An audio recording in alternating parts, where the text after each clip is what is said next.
আসসালামু আলাইকুম। আমি মুফাজ্জল হোসেন। আমি ভাটারা থানার সাবেক সদস্য সচিব। আমি এই কমিটি নিয়ে কিছু কথা বলবো।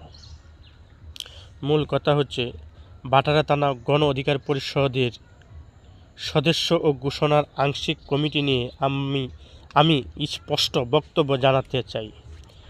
আমার অনুমতি ও মতামত ছাড়া অপমূল্যায়ন করে যে লিস্ট প্রকাশ করা হয়েছে, আমি তার বিরোধিতা করছি। আমি মহানগরের নেতৃবৃন্দর কাছে বিনতি অনুরোধ জানাচ্ছি, উক্ত এই লিস্ট নাম ও অবিলম্বে বাদ দেওয়া হোক।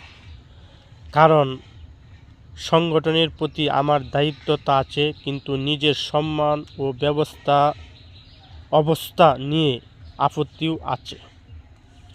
যদি আমার নাম লিস্ট থেকে বাদ দেওয়া না হয়, যদি আমার স্পষ্ট আপত্তিও আবেদনকেও অপেক্ষা না করা হয়, তাহলে আমি আইনগত সাংগঠনিক দুই ধরনের ব্যবস্থা নিতে বাধ্য হব।